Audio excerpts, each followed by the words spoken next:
नमस्कार, एक बार फिर से आपका स्वागत है हमारे खास शो क्या कहता है इस्लाम। और यहाँ पर हम इस्लाम को जानने समझने की कोशिश कर रहे हैं और यहाँ पर हमारा मकसद यही है कि इस्लाम को लेकर जिस तरह से अलग अलग बातें, अलग अलग बयान आते हैं, तो उससे जो है हम उसके ऊपर जो धूल एक तरह से कहीं पड़ी होती है उसको साफ करें और जो सही बयान है, जो गलत बयान है, उनके ऊपर से पर्दा जो है वो हटाएं और उसे बेहतर जानकारों के माध्यम से समझने की कोशिश करें। और इसी कड़ी में आज जो मुद्दा हम लेकर आए हैं वो मुद्दा है कि इस्लाम छोड़ने वालों की तादाद क्या हाल फिलहाल में बढ़ी है, क्या लोग इस्लाम छोड़ रहे हैं, और अगर ऐसा है तो इसके पीछे की वजह क्या है। और ये हम इसलिए पूछ रहे हैं क्योंकि पीयू का एक सर्वे हुआ था अमेरिका में 2017 में, जिसने कहा कि 8% लोगों ने, इस्लाम मानने वाले 8% लोगों ने वो गॉड में यकीन करना बंद कर चुके थे। 12% लोगों ने कहा वो किसी ऑर्गेनाइज रिलीजन पर यकीन नहीं रखते। 9% लोगों ने कहा वो मुसलमान होकर बड़े हुए लेकिन उनसे कनेक्टेड फील नहीं कर सकते, और 3% लोगों ने आतंकवाद एक वजह बताई है।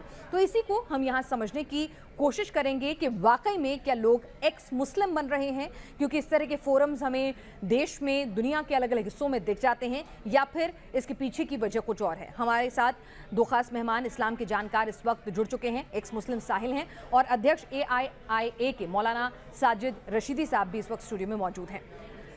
साहिल, क्योंकि आप खुद एक एक्स मुस्लिम हैं, सबसे पहले मैं आपसे जानना चाहूंगी कि आपको वाकई में लगता है या फिर एक प्रोपेगेंडा है कि अब नई पीढ़ी जो है इस्लाम छोड़कर एक्स मुस्लिम बन रही है, जैसे कि आप? जी बिल्कुल, आपने सही सवाल किया। और अगर आप प्यू रिसर्च जिस सर्वे का आप हवाला दे रहे हैं, अगर आप देखें तो 2017 की सर्वे की रिपोर्ट है नॉर्थ अमेरिका के बारे में, अमेरिका या नॉर्थ अमेरिका की रिपोर्ट है। उसमें 23% मुस्लिम जो है उन्होंने इस्लाम छोड़ दिया है। 23% रेट, आप सोचिए, हर जगह पे लोग इस्लाम छोड़ रहे हैं। तो उसकी वजह क्या है? जब एक इंसान खुद मुताला करता है कुरान का, हदीसों का, इस्लाम के कॉन्सेप्ट का, इसके अंदर जो कट्टरता है उसको जब देखता है, उसके दिलों में सवाल आता है, उसके जहनों में सवाल आता है और उसका कोई तसल्ली बख्श जवाब नहीं मिलता है, उसको ऐसा नज़र आने लगता है कि इसमें इंसानियत नहीं है, तो फिर लोग इस्लाम छोड़ देते हैं। और उसी में से मैं हूं, और कई सारे ऐसे लोग हैं जो इस्लाम छोड़ रहे हैं। लेकिन प्रॉब्लम यह है कि बहुत सारे लोग सामने आके इसलिए नहीं बताते क्योंकि उनके घर वाले उनका साथ छोड़ देते हैं, उनके मोहल्ले वाले उनके अगेंस्ट में आ जाते हैं, उनका सोशल बॉयकॉट किया जाता है, यहाँ तक कि उनको जान से मारने की धमकी भी दी जाती है। इसलिए कई सारे लोग इस्लाम छोड़ने के बावजूद सामने खुल के आके बोल नहीं पाते हैं। जी मौलाना रशीदी साहब, क्या वाकई में लोग एक्स मुस्लिम बन रहे हैं? क्या वाकई में लोग इस्लाम छोड़ रहे हैं, या फिर एक अलग तरह का प्रोपेगेंडा चल रहा है इस वक्त पूरी दुनिया भर में, जहां हम ऐसे फोरम्स देख रहे हैं एक्स मुस्लिम? देखिए, मैं आपको एक चीज़ बता देता हूँ। कुरान कहता है इन्ना दीना इंदल्लाहिल इस्लाम, अल्लाह के नज़दीक सबसे पसंदीदा दीन इस्लाम है, सबसे पसंदीदा दीन। और अल्लाह को फ़र्क नहीं पड़ता अगर सारी दुनिया मिलकर नमाज़ पढ़ना छोड़ दे, अल्लाह को मानना छोड़ दे, रसूल को मानना छोड़ दे, कुरान को मानना छोड़ दे, अल्लाह को फ़र्क नहीं पड़ता कि वो जितना बड़ा है उससे कम हो जाएगा। या अगर सारी दुनिया मिलकर नमाज़ पढ़ना शुरू कर दे, कुरान को पढ़ना शुरू कर दे, वो जितना बड़ा है उससे बड़ा हो जाएगा, ऐसा कुछ फ़र्क नहीं पड़ता। ये मेरी अपनी धारणा है, ये मेरा अपना मानना है कि मैं इस्लाम के साथ रहता हूँ या इस्लाम के साथ नहीं रहता हूँ। इस तरह के प्रोपेगेंडे इस्लाम के ख़िलाफ़ आज से नहीं चल रहे हैं, रहती दुनिया से लेकर आज तक और क़यामत तक चलेंगे। इस तरह के कुछ लोग हर दौर में आए हैं जिन्होंने नबूवत के भी दावे किए हैं, जिन्होंने कुरान की भी मुखालफत की है, और आज भी बहुत लोग हैं जो अल्लाह को नहीं मानते, जो कहते हैं हम नहीं मानते अल्लाह को। भाई ना माने तो उसमें कोई बुराई थोड़ा ही है। नहीं, आपको लगता मेरा है मानना ये है, संख्या बड़ी है हाल फिलहाल में लोगों की देखिए, जो इस्लाम छोड़ रहे हैं? आपको ऐसा लगता है कहीं? मेरे नज़दीक, जो मैं अमेरिका, जैसे इन्होंने अभी बताया है, अमेरिका में, अमेरिका की बहुत प्रसिद्ध एक मैगज़ीन में 1992 या 93 की रिपोर्ट है, मैं नहीं याद कर पा रहा हूँ अभी। उसमें लिखा था कि और जगहों से ज़्यादा 60% इस्लाम जो है अमेरिका में फैल रहा है। और मैं आपको बहुत सारे उदाहरण दे सकता हूँ। बड़े बड़े फ़िलासफ़र, बड़े बड़े इंजीनियर, बड़े बड़े डॉक्टर जो इस्लाम को पढ़ते हैं, इस्लाम को पढ़ने के बाद, जिस धर्म का नाम ही पीस हो, इस्लाम, पीस, अमन, शांति, मोहब्बत, प्यार, उस धर्म को भला कैसे छोड़ सकता है आदमी? साहिल, अगर कोई छोड़ रहा है तो छोड़े। एजेंडा है, कोई इस्लाम नहीं छोड़ रहा है।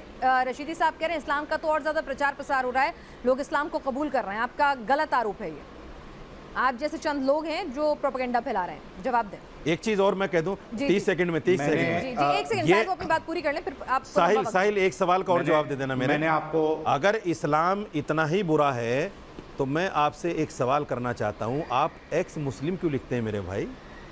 आप अपने आप को हिंदू लिखिए, ईसाई लिखिए, सिख लिखिए, नास्तिक लिखिए, कुछ भी लिखिए, एक्स मुस्लिम यानी मुस्लिम का सहारा लेकर आप अपने प्रोपेगेंडे को हवा देना चाहते हैं और मुसलमानों के खिलाफ इस तरह की अफवाहें फैलाना चाहते हैं।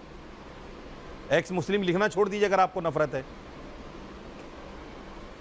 अच्छा, सबसे पहले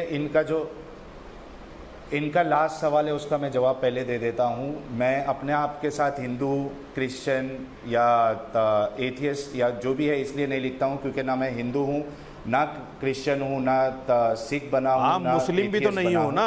मैं इस्लाम से बाहर निकला हूँ। नहीं, मुस्लिम भी तो नहीं हो ना, तो एक्स मुस्लिम क्यों लिखते हो? मुसलमान का सहारा लेकर, बात कंप्लीट करने दीजिए। इस्लाम का सहारा लेकर क्यों आगे बढ़ रहे हो? मैंने कोई धर्म नहीं अपनाया है, इसलिए मैं एक्स मुस्लिम हूँ। दूसरी बात, आपने कहा कि लोग इस्लाम नहीं छोड़ रहे। प्यू रिसर्च का हवाला हमने दिया है, अमेरिका में खुद 23% मुस्लिम जो है वो इस्लाम छोड़ दिए। तीसरी चीज़, आपने कहा कि अल्लाह को फ़र्क नहीं पड़ता है कि कोई नमाज पढ़े नहीं पढ़े, इस्लाम में रहे नहीं रहे। अगर अल्लाह सुब्हानहू व तआला को वाकई में फ़र्क नहीं पड़ता है तो नमाज ना पढ़ने पे सज़ा क्यों? रोज़े ना रखने पर सज़ा क्यों? जहन्नम में क्यों जलाएगा अल्लाह अगर अल्लाह को फ़र्क ही नहीं पड़ता है? क्योंकि अगर फ़र्क नहीं पड़ता फिर भी सज़ा दे रहा है तो ये इलॉजिकल, नॉनसेंसिकल बात है। दूसरी चीज़, अगर इस्लाम में ना रहने से अल्लाह को फ़र्क नहीं पड़ता, उनका मर्तबा नहीं ऊपर या नीचे जाएगा, तो फिर मुर्तद को जो इस्लाम छोड़ दे, अल्लाह के रसूल सल्लल्लाहु अलैहि वसल्लम ने मौत की सज़ा क्यों बताई? इसका जवाब दे दीजिए आप। मैं तीनों का जवाब देता हूँ और आपकी पहली बात का जवाब देता हूँ। जब आपने कहा कि मैं इस्लाम से निकला हूँ, मैं किसी धर्म को नहीं मानता।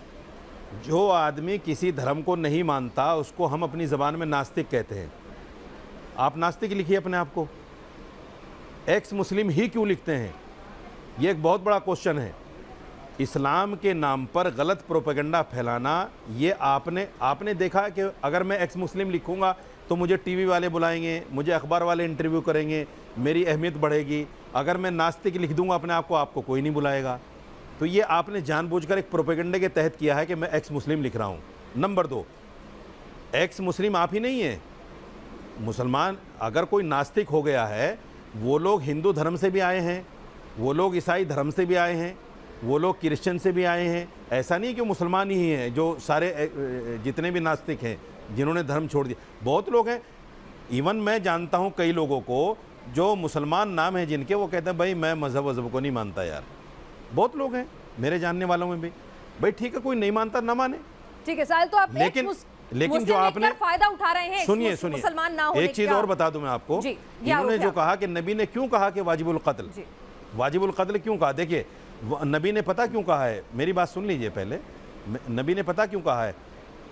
आप धर्म छोड़ दीजिए, आप पर कोई दफा नहीं। मान गए ये वाजिबुल कत्ल है। सुनिए, मैं माना नहीं हूँ, अभी तो मैंने बात ही नहीं की उस पर, आप कह रहे हैं मान गए। इतनी जल्दी मत करो भाई। मैं ये कह रहा हूँ कि नबी सल्लल्लाहु अलैहि वसल्लम ने ये कहा है अगर कोई धर्म छोड़ दे तो छोड़ दे, कोई बात नहीं है, बिल्कुल कोई बात नहीं है। ना नबी उस पर कुछ कहते हैं, ना कुरान उस पर कुछ कहता है। कोई इस्लाम को माने न माने, हज़ारों करोड़ों अरबों खरबों लोग हैं जो नहीं मानते इस्लाम को। क्या हम सबको मारते फिरेंगे? क्या सबको कत्ल करते फिरेंगे? कुरान ने तो नहीं कहा ऐसा, नबी ने तो नहीं कहा ऐसा कि जो इस्लाम को ना माने उसको मार दो। ये आप झूठ फैला रहे हैं। अगर ऐसा होता तो हिंदू, हमारे 800 साल हमने हुकूमत की है, 800 साल में एक भी हिंदू बचता, एक भी ईसाई बचता, एक भी कोई दूसरे धर्म को मानने वाला बचता? इस्लाम ने ऐसा कोई नहीं कहा है। ये झूठा प्रोपेगेंडा है। रशीदी साहब, एक बार टॉपिक पे फिर से वापस आते हैं। मेरा ये कहना है कि अगर किसी भी धर्म से लोग एथियस्ट बन रहे हैं या छोड़ रहे हैं वो धर्म, और क्योंकि यहाँ बात इस्लाम की हो रही है, चाहे वो आप कह सकते हैं कि उसकी संख्या कम या ज़्यादा, पर मैं उसके पीछे की वजह समझना चाहती हूँ। ये हर धर्म अपने अंदर एक आत्मचिंतन मंथन करता है कि भाई क्या वजह है, क्यों लोग छोड़ रहे हैं, क्यों नास्तिक हो रहे हैं या क्यों दूसरे धर्म में जा रहे हैं। तो क्या आपको लगता है कि इस्लाम का नाम आतंकवाद से जुड़ना, इस्लाम का नाम बार बार कट्टरपंथ से जुड़ना और कुछ ऐसे रूल्स रेगुलेशन होना धर्म के अंदर जो आज के वक्त में शायद इस पीढ़ी को सही नहीं लगते हो या उनको मानना बहुत मुश्किल लगता हो, ये तमाम चीज़ें हैं जो एक बड़ी वजह बन रही हैं? मैं बता देता हूँ। देखिए, इस्लाम ने आतंकवाद को हमेशा कंडम किया है। जब इस्लाम का नाम ही पीस है, अमन शांति है, तो आतंकवाद की इजाज़त कैसे दे सकता है? ठीक है, ये आतंकवाद है, इस्लाम यानी आप इसको कह रहे हैं कंडम आतंकवाद करता से है। मुस्लिम अगर नाम जुड़ रहा है तो उसकी वजह से कोई इस्लाम छोड़कर नहीं जा रहा है। बिल्कुल नहीं जा रहा है। दूसरी वजह हम दोनों कंडम का कर आप रहे एक हैं। करके जवाब दीजिए, फिर मैं साहिल से पूछूंगी 5 वजह वो बताएंगे आखिर उन्होंने इस्लाम क्यों छोड़ा, उनके पीछे क्या वजह रही। लेकिन पहले आप मुझे बताइए, क्या कुछ रूल्स रेगुलेशन ऐसे हैं, कुछ ऐसी प्रथाएं हैं, कुछ ऐसे नियम कायदे हैं जो लोगों को अब लगता है कि इस मौजूदा वक्त में वो सही नहीं है? देखिए, मैं बताता हूँ, इसका कोई भी कारण नहीं है। धर्म से अलग होने का कोई कारण नहीं होता। कारण सिर्फ ये है, इन लोगों को मुंह भर पैसा दिया जाता है। कुछ ऐसी ऑर्गेनाइजेशंस जो हैं, काम कर रही हैं देश विदेश में, जो ऐसे लोगों को बाकायदा खरीदती हैं। मौलाना साहब, अभी आप थोड़ी देर पहले कह रहे थे अमेरिका में 63% की दर से इस्लाम फैला है, तब वहां माने कि पैसा देकर किया गया? नहीं। आप में चिंतन कीजिए, सही मायनों में मेरे कहने का मतलब है, मैं यहाँ किसी भी धर्म, इसलिए मैंने कहा कि ये सभी धर्मों पे लागू होता है। बिना सुनिए, मैं इस बात को इसलिए नहीं कह रहा हूँ। देखिए, हो सकता है किसी को बुर्का पसंद ना हो सकता है किसी को दाढ़ी रखना पसंद ना हो सकता है किसी को टोपी पहनना पसंद ना हो सकता है और भी कुछ रूल्स रेगुलेशन हो जो नहीं वाजिब लगते हो लोगों को। देखिए, इस्लाम के अंदर मैं आपको जो बता देता हूँ, इस्लाम में अल्हम्दुलिल्लाह, और मैं कहता हूँ कोई धर्म गलत नहीं सिखाता, गलत तो कोई सिखाता ही नहीं है। ये अलग बात है आस्था किसकी किसके साथ है। जो अल्लाह को, भगवान को, राम को जैसा समझेगा वैसा उसकी आस्था बन जाएगी। साहिल, आप अपनी वजह बताएं, लोग एक्स मुस्लिम बन रहे हैं या फिर ये प्रोपेगेंडा चल रहा है? नहीं, पहले तो यही बताएं, एक्स मुस्लिम लिखते क्यों हैं? मैंने इस्लाम क्यों छोड़ा है, मैं वजह बता देता हूं। मैं पहले दावत का काम करता था, मैं डॉक्टर जाकिर नाइक MBBS का फ़ैन था, लोगों को इस्लाम की दावत देता था और इस्लाम से बड़ी मोहब्बत करता था। लेकिन जब मैंने इस्लाम का मुताला किया, उसको पढ़ा, तो कई सारी चीज़ें मेरे सामने ऐसी नज़र आई जो मुझे इंसानियत के बिल्कुल खिलाफ नज़र आई। इस्लाम जो है वो लोगों को 2 कैटेगरी में बांधता है, एक ईमान वाला यानी मुस्लिम और दूसरा काफिर। काफिरों के लिए इस्लाम कहता है कि ये अनक्लीन है, इम्प्योर है, वर्स्ट ऑफ क्रिएचर है। मैंने पहले वाले सेगमेंट में इसका हवाला दे दिया है। इसी वजह से छोड़ा कि मेरे को इसमें इंसानियत नज़र नहीं आई। दूसरे मजहबों के लिए इसमें हेट भरा पड़ा है, दूसरे लोगों के लिए हेट भरा पड़ा है। ये कहता है कि जो अनबिलीवर्स हैं उनके साथ जाके आप लड़ाई करो जब तक कि वो या तो इस्लाम ना कबूल कर ले या तो जिजिया ना दे। तो ये सब चीज़ें, फिर उसके बाद इस्लाम में सेक्स स्लेवरी का कॉन्सेप्ट है, इस्लाम में चाइल्ड मैरिज अलाउड है। साहिल भाई, मुझे आप एक चीज़ बता दीजिए, जब आप प्रचारक रहे हैं तो इस्लाम को बहुत पढ़ा होगा आपने। मुर्दे को कैसे नहलाया जाता है, ज़रा बता देंगे आप?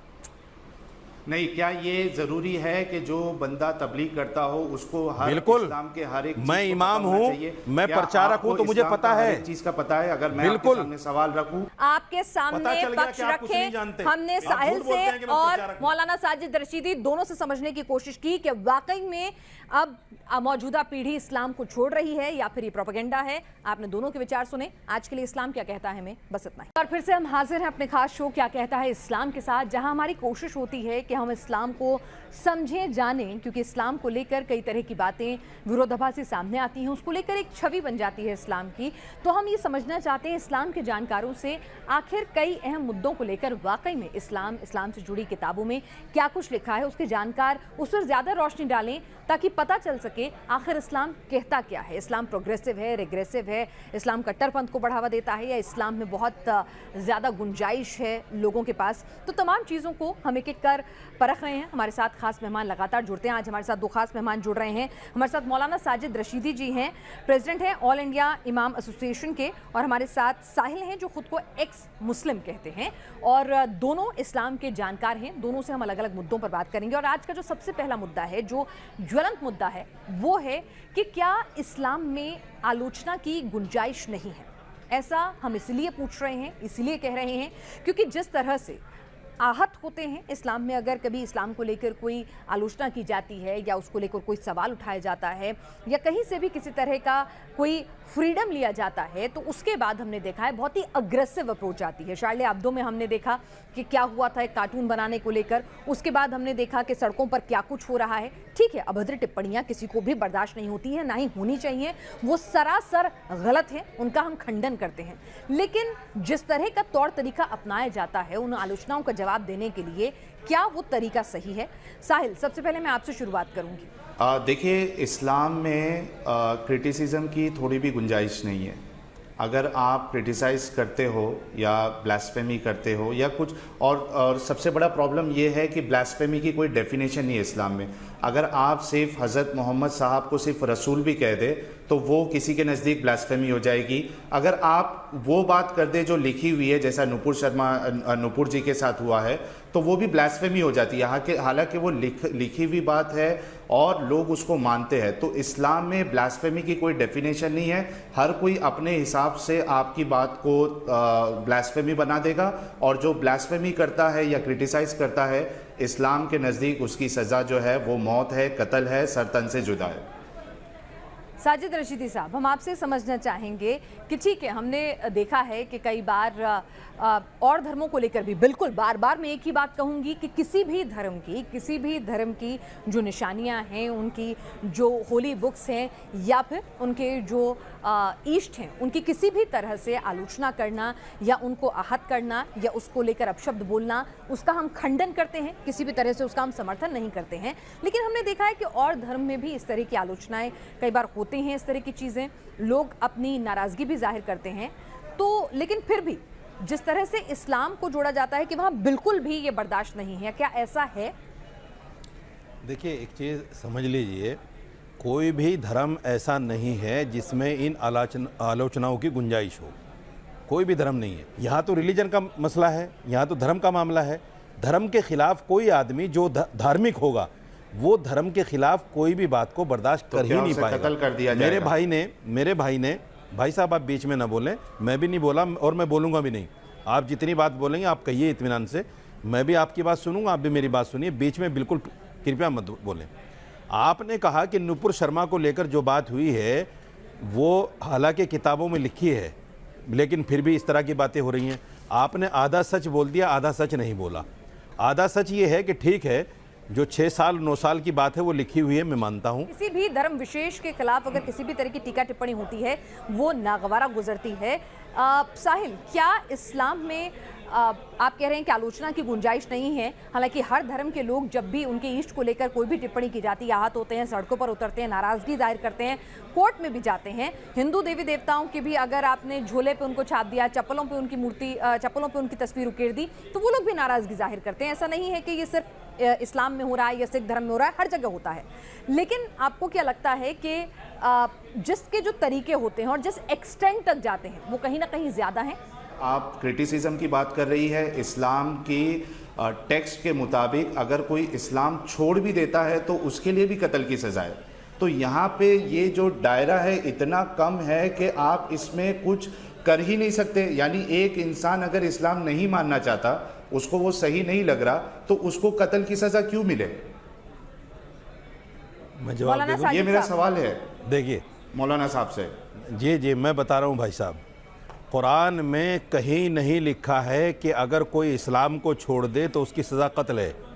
कहीं नहीं लिखा है। अगर एक आयत आप कोड करके बता दें। नंबर 1, हाँ इतना ज़रूर कहा है कुरान ने, इन्नल मुनाफिकीना फी दरकिल अस्फली मिनन नार। हदीसों को नहीं मानते। अरे भाई, फिर बीच में बोल रहे हैं आप।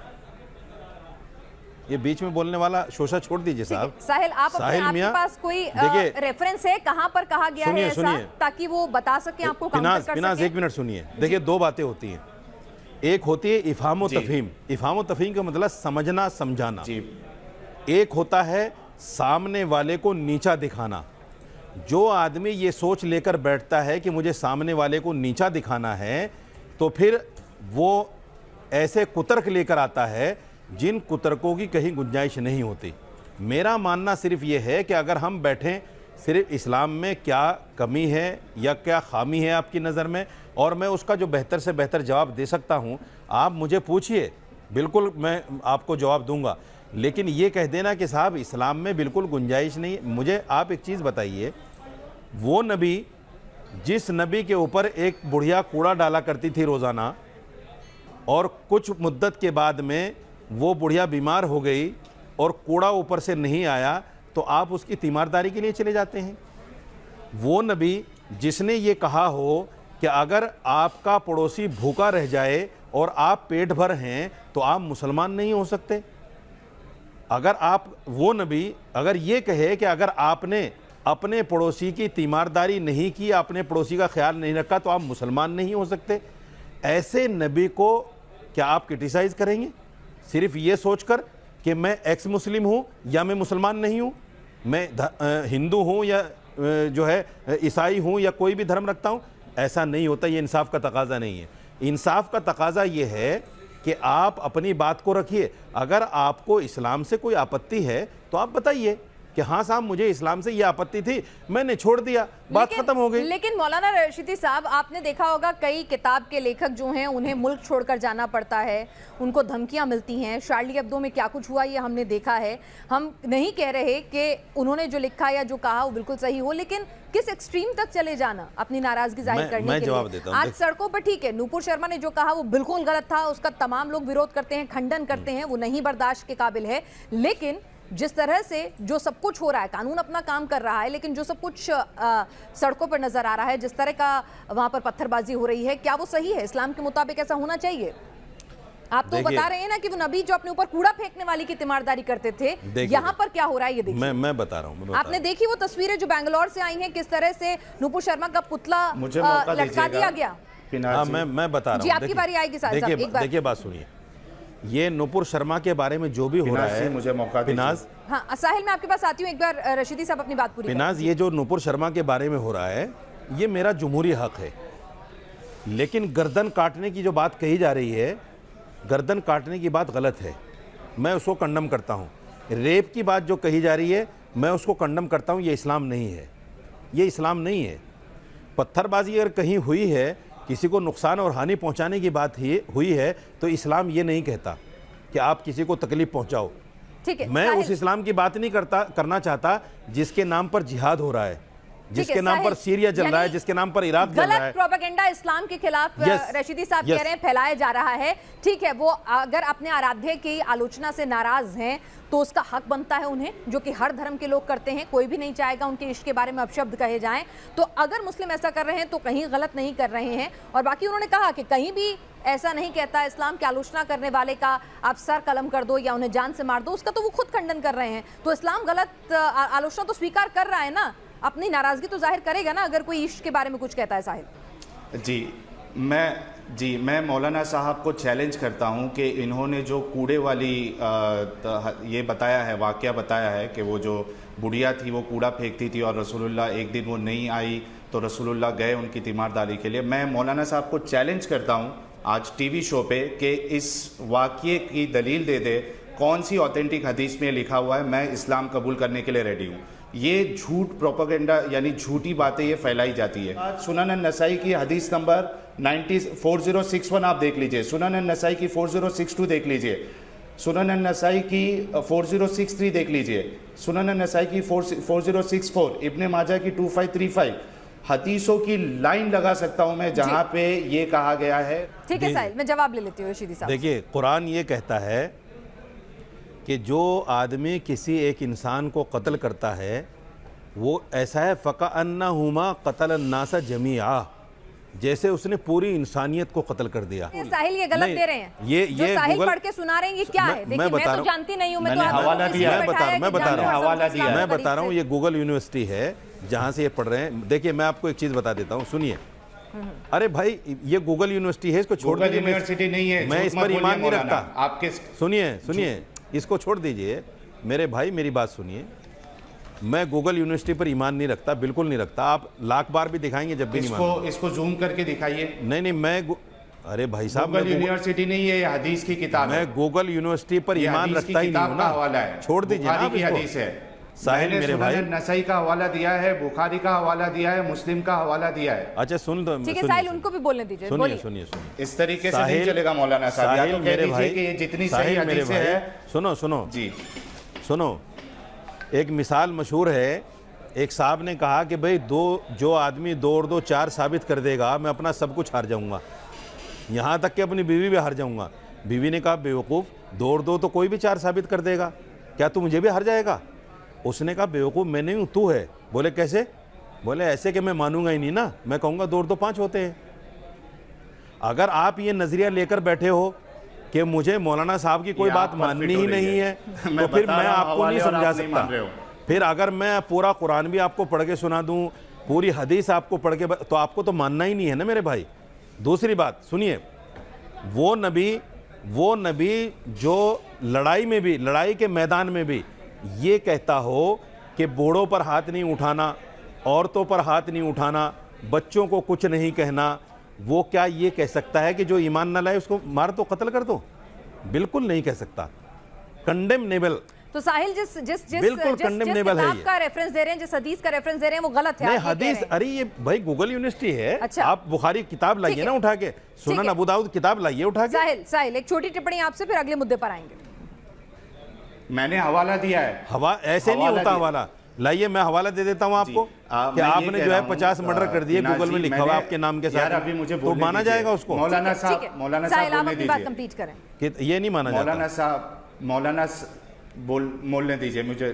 बोलिए हाँ, बीच में ना बोलिए जी।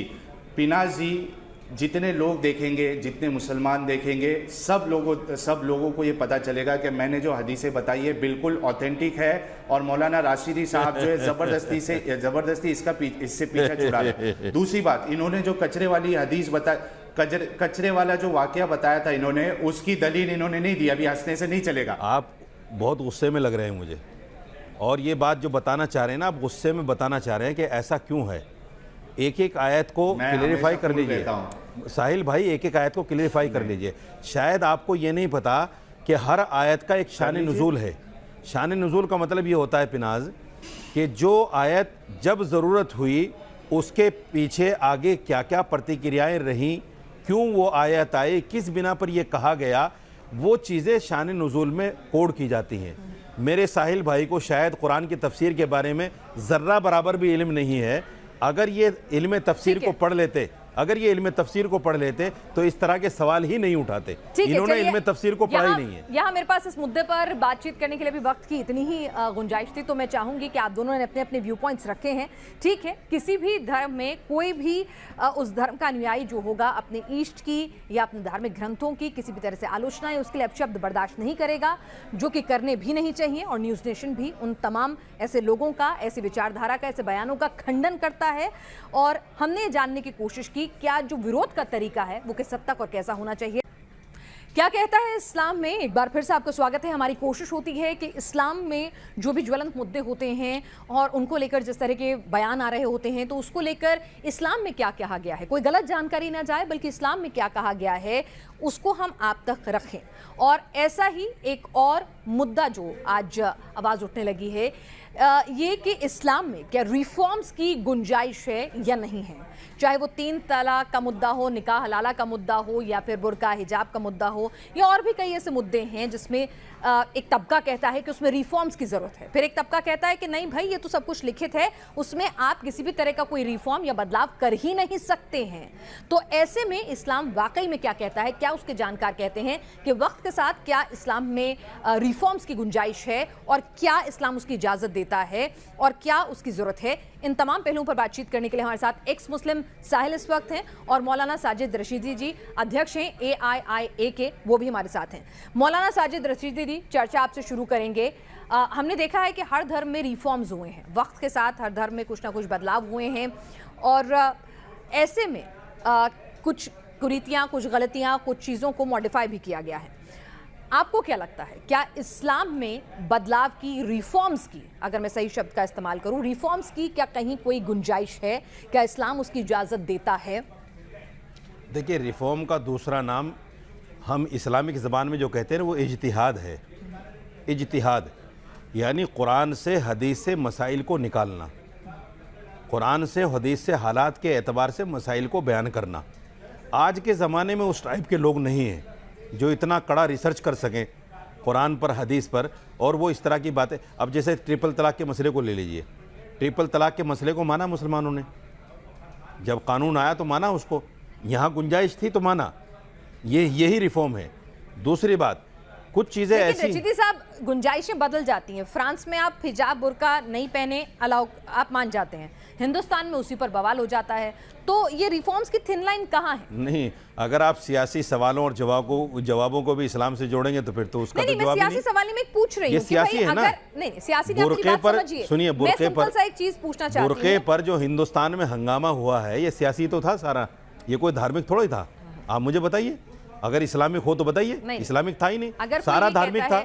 अगर कोई ये कहता है, 3 तलाक के मुद्दे को भी पहले ये कहा गया कि एजेंडा है एक पार्टी का और ये इस्लाम के हिसाब से, शरिया के हिसाब से ना चलने देने की उनकी धार्मिक स्वतंत्रता में, इसीलिए कोर्ट में भी गए ना।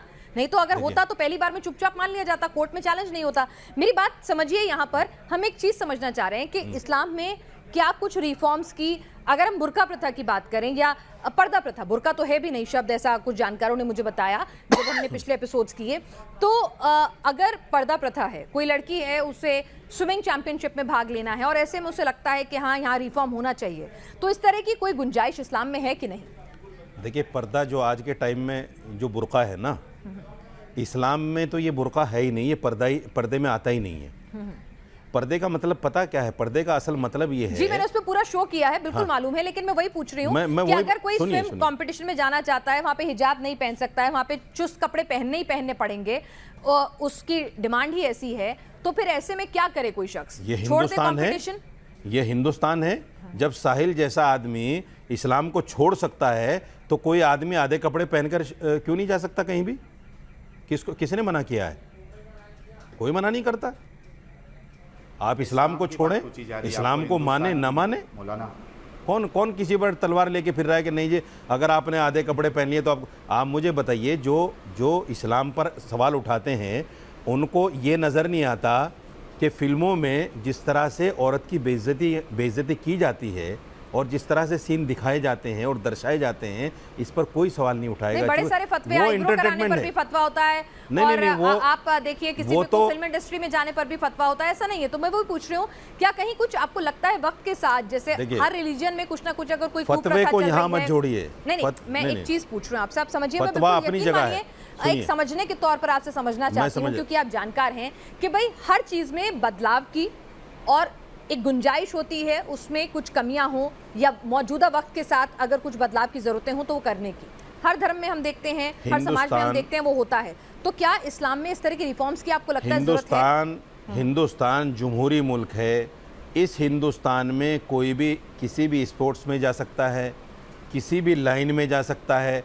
मैं साजिद रशीदी इस्लाम का जानकार या मौलाना होते हुए मुझे यह हक नहीं कहने का कि आप क्यों जा रहे हैं उसमें। क्यों कहूँगा मैं? जिसकी जो मर्जी है वो फिल्म लाइन में जाए या स्पोर्ट्स लाइन में जाए या दीन को ही छोड़ दे। साहिल साहब बैठे हुए ना, झूठ बोलने में प्रचारक था और मुर्दा नहलाने का पता नहीं इनको। तो ये ऐसे ही एक साहब मुझे हिंदू धर्म गुरु भी मिले थे, उन्होंने कहा जी मैं 40 साल इमाम रहा, मैंने उनसे एक सवाल कर लिया, वो बता नहीं पाए। तो ऐसी ही जगह पर इनकी पोल खुलती है कि ये लोग कहां से आए हैं। इस्लाम धर्म रिफॉर्म्स के लिए ओपन है? क्या इस्लाम धर्म में रिफॉर्म्स की इजाजत है? आपकी जानकारी, आपकी समझ क्या कहती है? वो सवाल मेरा कायम है साहिल। अभी भी मौलाना साहब को खुद चीजों का पता नहीं है, उनको जो मैंने हदीसें बताई थी वो आप बीच में ना बोले मौलाना, ये आपका इंटॉलरेंस है। मुर्दा नहलाने वाला सवाल तो बताना पड़ेगा आपको। मैंने रशीदी साहब से पूछा, उन्होंने अभी उसका जवाब नहीं दिया है, दोबारा पूछूंगी। आप बता दीजिए साहिल, आपकी नजर में जितना आपने इस्लाम को पढ़ा, जाना, समझा, क्या इस्लाम में रिफॉर्म्स की जरूरत है? और अगर है तो क्या इस्लाम इसकी इजाजत देता है? जी देखिए, इस्लाम में रिफॉर्मेशन इसलिए पॉसिबल नहीं है क्योंकि इस्लाम को परफेक्ट रिलीजन बोला गया है। जो चीज़ परफेक्ट होती है उसमें गुंजाइश नहीं होती है कि आप उसमें चेंजेस करो। इम्परफेक्ट चीज़ जिसमें कमियां होती है उसमें चांसेस होते हैं। इस्लाम में रिफॉर्मेशन के कोई चांसेस नहीं है। अल्लाह के रसूल सल्लल्लाहु अलैहि वसल्लम फरमाते हैं कि दीन में, रिलीजन में आप कोई भी नई चीज़ दाखिल नहीं कर सकते। अगर नई चीज़ दाखिल करोगे तो वो जहन्नम में लेके जाएगा आपको।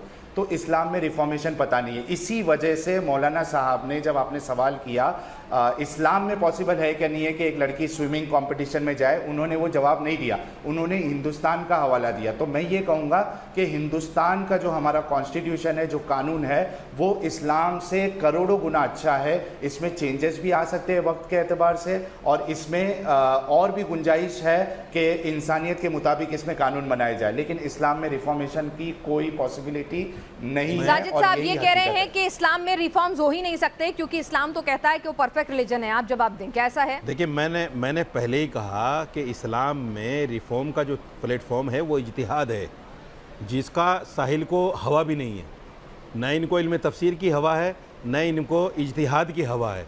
क्योंकि अगर ये पढ़कर आते कहीं से, अगर इन्होंने कहीं पढ़ा होता इस्लाम को और किसी अच्छे उस्ताद की उसमें पढ़ा होता तो शायद इनको इन्होंने सारा व्हाट्सएप पे, फेसबुक पे, गूगल पे पढ़ा इस्लाम को, इसलिए इनके सामने गलत जानकारियाँ हैं। दूसरी बात, इन्होंने कहा कि साहब हिंदुस्तान के कंटेक्स्ट में पूछा है या इस्लाम के कंटेक्स्ट में। मैं आपको ये बताना चाहता हूँ, जब हम यहाँ इस्लाम की बात करते हैं साहिल मियाँ, तो हम पर एक इल्ज़ाम ये लगता है कि ये देश शरिया से नहीं चलेगा, ये देश संविधान से चलेगा। तो हम यहाँ शरीयत की बात नहीं कर सकते मेरे भाई, हम यहाँ संविधान की ही बात करते हैं कि साहब ये देश संविधान से चलता है। सर, देश ये तो संविधान से ही चलेगा, लेकिन मैं आपसे जो समझना चाह रही हूँ वो आपसे फिर से सुनिए रशीदी साहब, आप हिंदुस्तान की बात नहीं करिए, मैं इस्लाम की बात कर रही हूँ। यहाँ पर जवाब नहीं देंगे, एक मिनट, मैं इस्लाम की बात कर रही हूँ। यानी कि आप कह रहे हैं कि इस्लाम में रिफॉर्म्स हो सकते हैं। मैंने बोला ना जिहाद उसका रास्ता है, मैंने बोला ना इज्तिहाद जो है, इज्तिहाद जिसको कहा जाता है, जो बड़े मुहद्दिसीन, मुफस्सिरीन, मुफक्किरीन हैं हमारे यहाँ, ये हमारी लैंग्वेज है, जो हमारे मौलवी मुफ्ती के बाद में जो लोग इस पर जानकारी रखते हैं, वो जब सर जोड़कर बैठते हैं तो बहुत सारी चीजें निकल कर आती हैं। तो आपको लगता है कि रिफॉर्म्स की कुछ जरूरत है क्योंकि जमाना बदल गया है, वक्त बदल गया है? बिल्कुल जरूरत है। अब जैसे देखिए निकाह हलाला की बात आप करते हैं, लेकिन उसको तो फाइट करने के लिए पहुंच जाते हैं कोर्ट में, वो कहते हैं वो तो इस्लाम को खत्म और बर्बाद करने की कोशिश है। सुन लीजिए ना, निकाह हलाला क्या है इस्लाम में? नहीं है निकाह हलाला इस्लाम में क्या है? इस्लाम में शर्त के साथ निकाह जायज़ ही नहीं है कि आपसे ये कहा जाए कि एक रात के लिए मैं आपको निकाह में ले रहा हूँ, सुबह तलाक दे दूंगा, ये निकाह ही नहीं होता, तो निकाह हलाला कहाँ से हो गया? दूसरी बात, एक वक्त आया था नबी पाक सल्लल्लाहु अलैहि वसल्लम की पूरी हलाला प्रथा इस्लाम में है ही नहीं, इस्लाम में नहीं होता था। मैं बता रहा हूँ, सुनिए, मुझे एक मिनट दीजिए। नबी पाक सल्लल्लाहु अलैहि वसल्लम की जिंदगी में भाई तो 3 तलाक भी इस्लाम में नहीं था, आप कह रहे हैं प्रोपेगेंडा था। नबी पाक सल्लल्लाहु अलैहि वसल्लम की जिंदगी में, नबी पाक सल्लल्लाहु अलैहि वसल्लम की जिंदगी में हलाले का एक वाकया पेश आया, एक वाकया सिर्फ, और वो चूंकि सहाबा नबी पाक सल्लल्लाहु अलैहि वसल्लम की ज़िंदगी को जिन्होंने देखा था, वो डरते थे कि आने वाले वक्त में अगर कोई गलत हमसे हो जाए तो कहीं ऐसा ना हो इस्लामिक रूह से हमारी पकड़ हो जाए। तो वो एक वाकया पूरी ज़िंदगी में आया। आज जो हलाला के नाम पर मौलवी या जो भी कोई कुछ कर रहा है, मैं उसको कंडम करता हूँ। नहीं, आप करते हैं, लेकिन मैं वही तो कह रही हूँ कि इस्लाम करता है, तमाम लोग इकट्ठे होकर, वही मैं कह रही हूँ कि जो आपकी बॉडीज होती हैं, पूरी दुनिया की जो बॉडीज होती हैं मिलकर, क्यों नहीं इसको खत्म कर देते? सब कंडम करते हैं। कंडम करना और खत्म करना कि इस्लाम का हिस्सा नहीं है, गलत है। आप इस्लाम को आप इस्लाम को गलत आप मुझे बताइए, जब मैं आपको कह रहा हूँ कि शराब पीना नाजायज है, तो ये खत्म करना ही तो हुआ कि मत पीजिए। मैं कह रहा हूँ निकाह हलाला कोई चीज नहीं है, इसको खत्म करना किसे कहते हैं? मुसलमान तो शराब भी पीता है, मुसलमान तो चोरी भी करता है, मुसलमान तो ज़िना भी करता है। इस्लाम में कोई कुरीति है ही नहीं, ये बदनाम करने की साजिश है। देखिए, जो कानून इस्लाम ने दे दिया है, मिसाल एक छोटा सा एग्जांपल दूंगा ताकि इनकी बात जो है डिबंक हो जाए। अगर इस्लाम 5 टाइम नमाज का कानून बताता है कि आपको 5 टाइम नमाज पढ़ना है, कोई मुज्तहिद इज्तिहाद करके वो 5 टाइम की नमाज को 6 टाइम की या 3 टाइम की नहीं बना सकता। इज्तिहाद उन मामलों में होता है जहां पे कोई नया मसला आ गया। नहीं, ये कोई सवाल हुआ, कोई नया मसला आ गया। मेरी आवाज आ रही है? जेंडर पर अगर कोई बात करे, आप मानोगे उसको? मेरी बात सुन लीजिए, इज्तिहाद वो मामले में होता है, नमाज इस्लाम का बेसिक हिस्सा है, आप उस पर इज्तिहाद करने की बात कर रहे हैं। 5 फर्ज पे कहां इज्तिहाद हो सकता है? 5 फर्ज पे कौन रिफॉर्म करेगा? जो 5 फर्ज बताए, देखिए बात, इस्लाम के 5 बुनियादी इस्लाम के, लेकिन और भी बहुत जो चीजें बता दी गई है उसमें रिफॉर्मेशन नहीं हो सकता। आपको तो इज्तिहाद की हवा भी नहीं, आप ये भी नहीं बता सकते इज्तिहाद क्या है। आप मुझे यही बता दीजिए इज्तिहाद क्या है। रशीदी साहब, बस मुझे एक बात बताइए, कुछ ऐसी चीजें इस्लाम की, देखिए, जिसमें आपको लगता हो कि भाई इन चीजों में अब रिफॉर्म्स की जरूरत है, हमें खुद पहल करके आगे बढ़कर वक्त के हिसाब से, बदलते समाज के हिसाब से हमें रिफॉर्म्स इस्लाम में लाने चाहिए?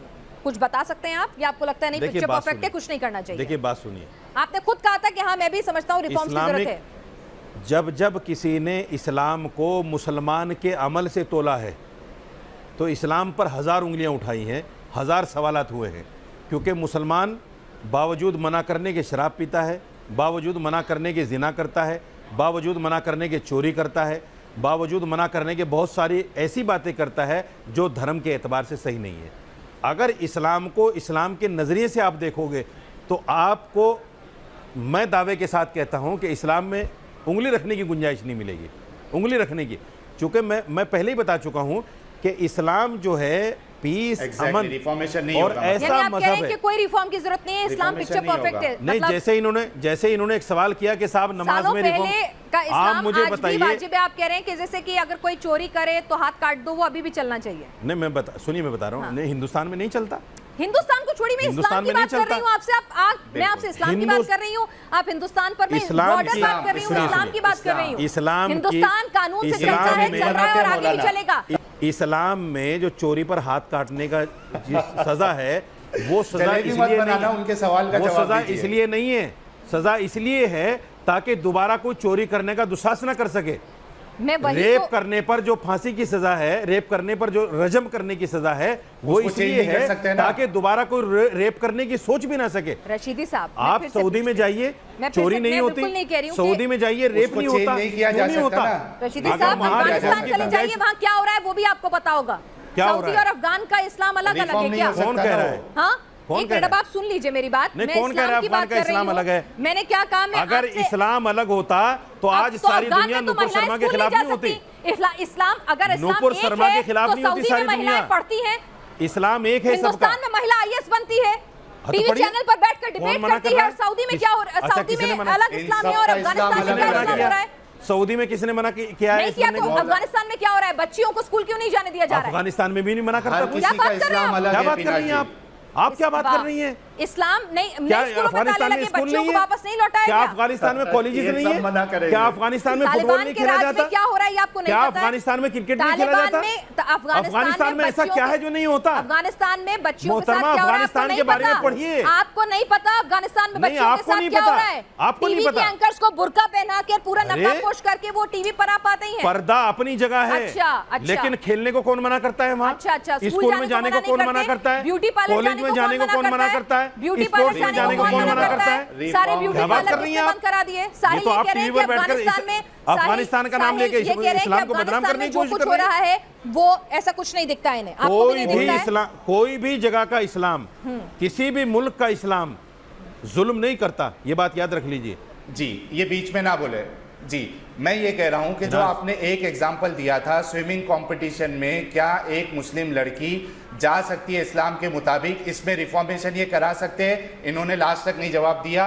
जवाब होना अरे चाहिए। मेरे हाँ, भाई, हम सानिया changes मिर्जा कर सकते खेलती हैं। है ना, कौन नहीं, मना हम कर नहीं रहा changes है? कर सकते। कितनी मुस्लिम दूसरी लड़कियां चीज, जा रही हैं आपने कहा स्विमिंग में, इस्लाम में कितनी चोरों मुस्लिम को लड़कियां क्रिकेट खेल हाथ रही हैं? काटने की कौन मना जगह कर रहा है है, किसी को? इस्लाम की बात हो रही है। क्या बात आप कर रहे हो? मोमिनों की बात कौन मना कर रहा है? किसी मौलवी ने फतवा दिया उनके खिलाफ, जलेबी ना बनाओ, इसको कत्ल कर दो। इस्लाम की बात क्या है। बात कर रहे हो आप? फतवा दे दो कि इस्लाम के हिसाब से आप बोलो कि इस्लाम आप के बता दो ना, हिसाब जो से आपसे एक सवाल किया वो तो मुसलमान जवाब दे नहीं पा रहे हो आप। स्विमिंग सूट पहन के जो आपसे सवाल हुआ उसका जवाब तो आप दे नहीं पा रहे हो, लेकिन आपको 2 और 2 5 बताना है। कूड़े वाली हदीस का रेफरेंस बताइए 2 और 2 5। कूड़े वाली हदीस का, क्योंकि आपको समझना नहीं है ना इस्लाम को। ठीक है, आपको चलिए समझना नहीं, हमारी क्रिटिसाइज ये करना है। कोशिश थी। आपने आपको सिर्फ इस्लाम में criticize रिफॉर्म्स करना की इजाजत है या आपको समझना नहीं? नहीं रशीदी इस्लाम। साहब का अपना तर्क है, साहिल कहते हैं कि इस्लाम रिफॉर्म्स की इजाजत देता ही नहीं है, वो परफेक्ट रिलीजन मानता है। रशीदी साहब कहते हैं गुंजाइश है, लेकिन कौन से वो होने चाहिए रिफॉर्म्स, इस पर वो कुछ नहीं बोलते हैं। हमारी कोशिश थी कि आप तक पहुंचाएं अपने इस एपिसोड इस्लाम क्या कहता है में इस मुद्दे पर भी दोनों स्कॉलर्स की राय। आज के लिए बस इतना ही।